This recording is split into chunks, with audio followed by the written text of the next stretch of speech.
Hello everyone, myself Dharam Singh, Assistant Professor and Head of the Department of Chemistry at Government College for Girls, caeca. आज के इस video lecture में हम coordination compound के IUPAC nomenclature के rules पढ़ेंगे और उन रूल के बेस पे कोऑर्डिनेशन कंपाउंड के IUPAC नेम लिखना सीखेंगे।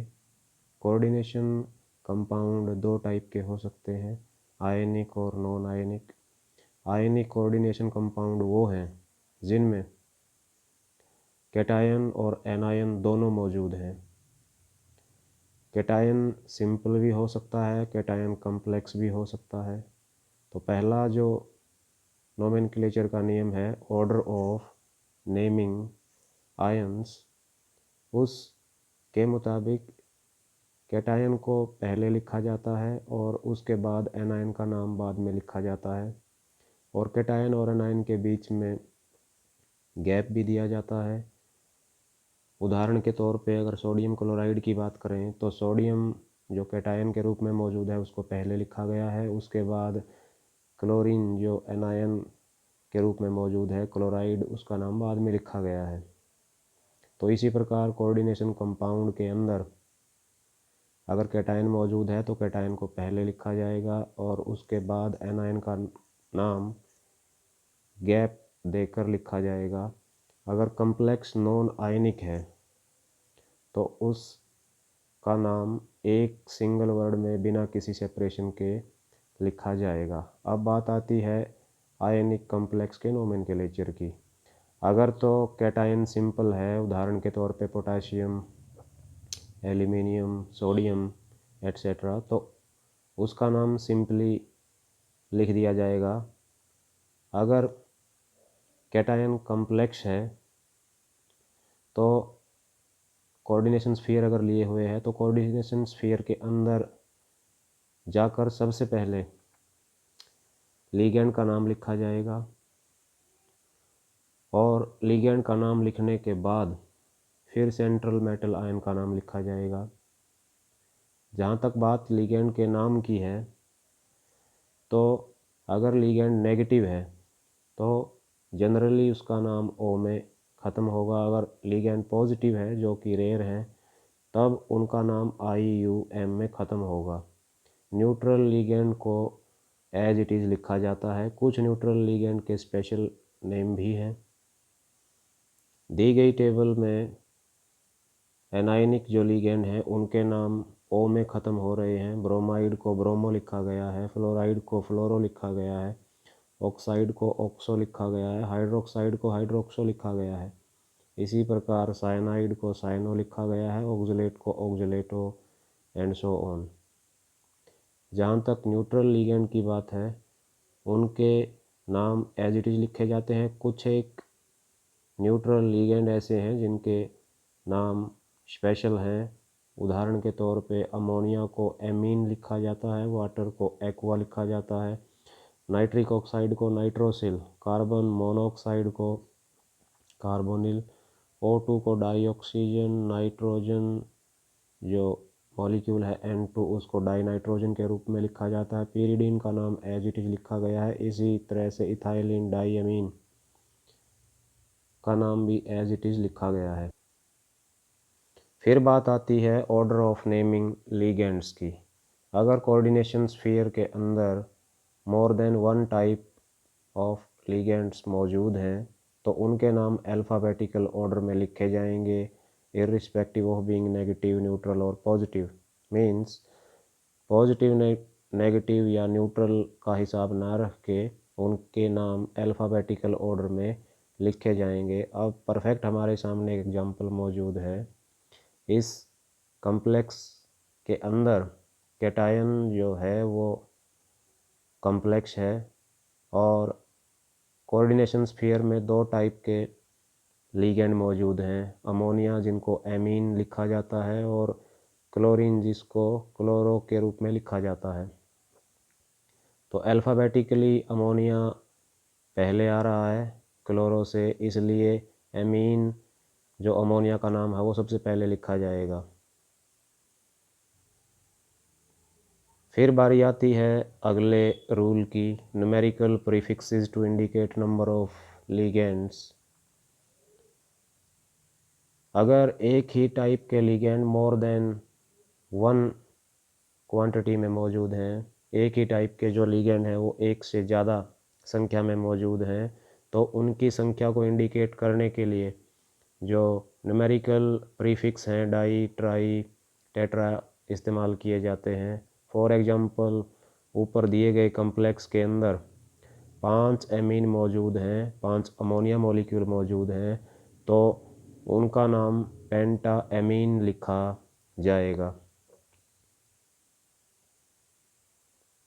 यदि लिगेंड के नाम में पहले से ही न्यूमेरिकल प्रीफिक्स मौजूद है, जैसे इथाइलिन डाइअमीन, ऊपर एक लिगेंड हमारे सामने आया था, तो तब दोबारा numerical prefix di, tri, tetra इस्तेमाल नहीं करने।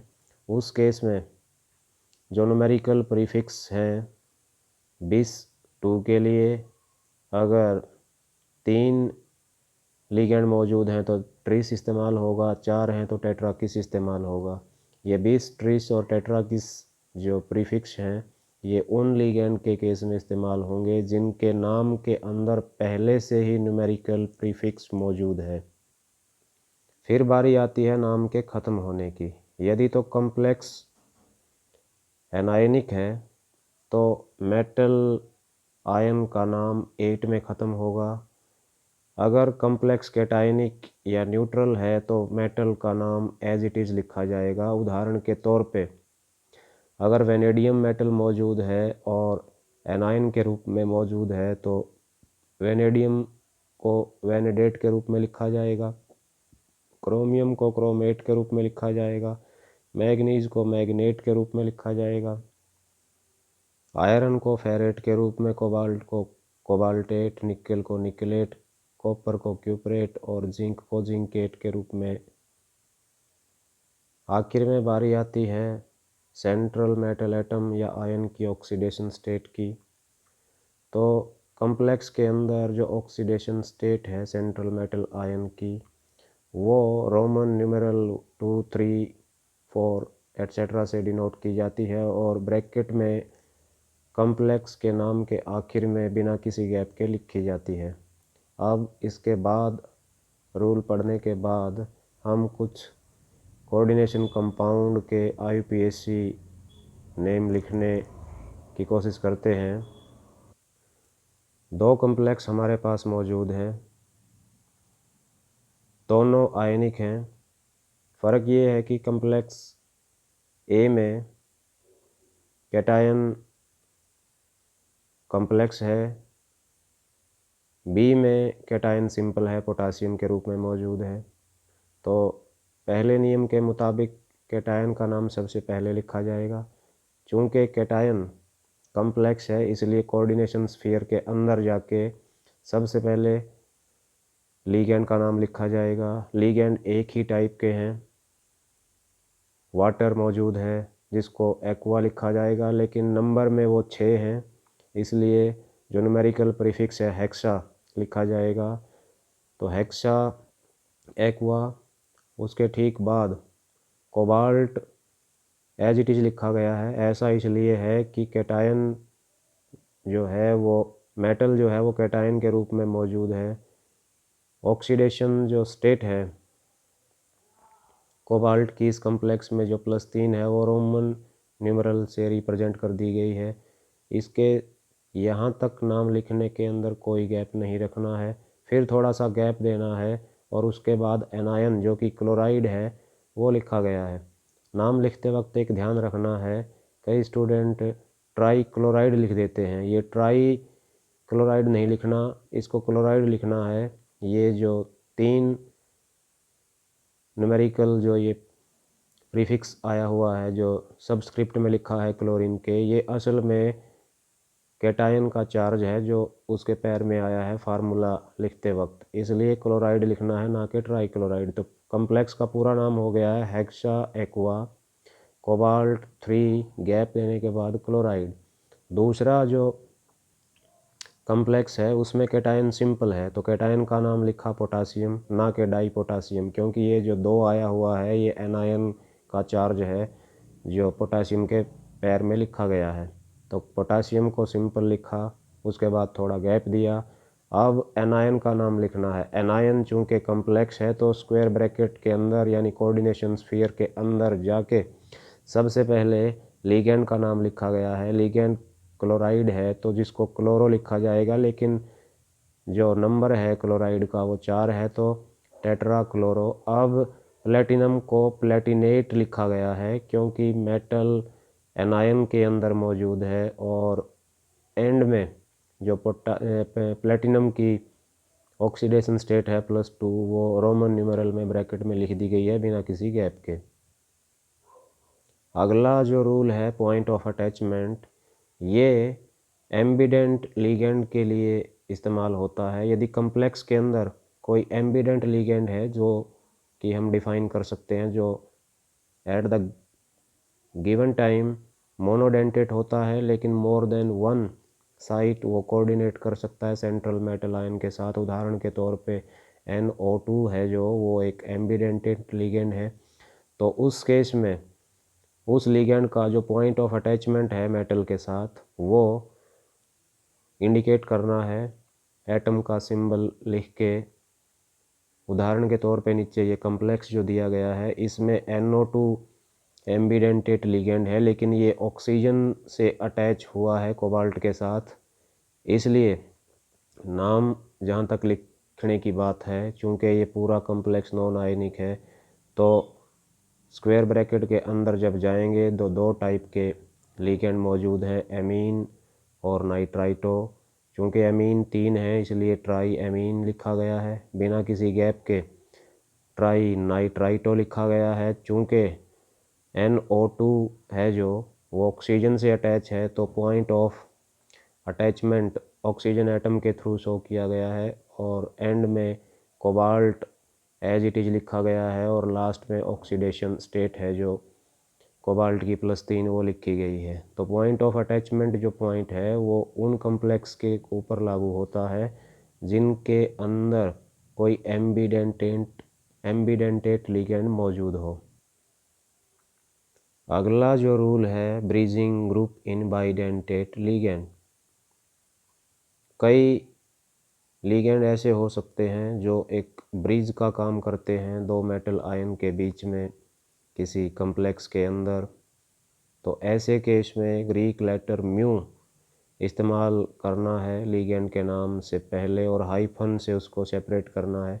नीचे एक एग्जांपल दिया गया है जिसमें 2 लिगेंड हाइड्रोक्सो एज ब्रिज काम कर रहे हैं 2 आयरन एटम के बीच में। तो चूँकि कम्प्लेक्स आयनिक है, कैटायन कम्प्लेक्स है, तो स्क्वायर ब्रैकेट के अंदर जाके सबसे पहले लिगेंड का नाम लिखा गया है। 4 वाटर मॉलिक्यूल एज लिगेंड मौजूद हैं जिनको एक्वा लिखा जाता है, तो टेट्रा एक्वा आयरन ब्रैकेट में उसकी ऑक्सीडेशन स्टेट निकाली गई है। अब ब्रीजिंग लिगेंड के लिए म्यू इस्तेमाल किया गया है। हाइड्रोक्सो नाम है लेकिन नंबर में वो 2 हैं इसलिए डाई हाइड्रोक्सो। फिर से टेट्रा एक्वा और आयरन 2, यहाँ तक नाम लिखने में कोई गैप नहीं है। उसके बाद सल्फेट जो लिखा गया है एनायन वो थोड़ा गैप दे के लिखा गया है। तो ऐसे कम्प्लेक्स जो ब्रीजिंग लिगेंड लिए हुए होते हैं उनके नेम के अंदर ग्रीक लेटर म्यू इस्तेमाल किया जाता है। इसके बाद प्रैक्टिस के लिए कुछ क्वेश्चन दिए गए हैं। जो क्वेश्चन है A, उसमें हमारे पास एक कम्प्लेक्स मौजूद है Na3AlF6। इसका IUPAC नेम हमें लिखना है। चूँकि इसमें कैटायन सिंपल है सोडियम, तो सोडियम का नाम लिखा, उसके बाद थोड़ा गैप दिया, स्क्वायर ब्रैकेट के अंदर जाकर सबसे पहले लिगेंड का नाम लिखा। लिगेंड फ्लोरो है और नंबर में 6 हैं इसलिए हेक्सा फ्लोरो, और एल्यूमिनियम को एल्यूमिनेट लिखा है क्योंकि जो मेटल है वो एनायन में मौजूद है, और जो ऑक्सीडेशन स्टेट है एल्यूमिनियम की +3 वो लास्ट में लिखी गई है।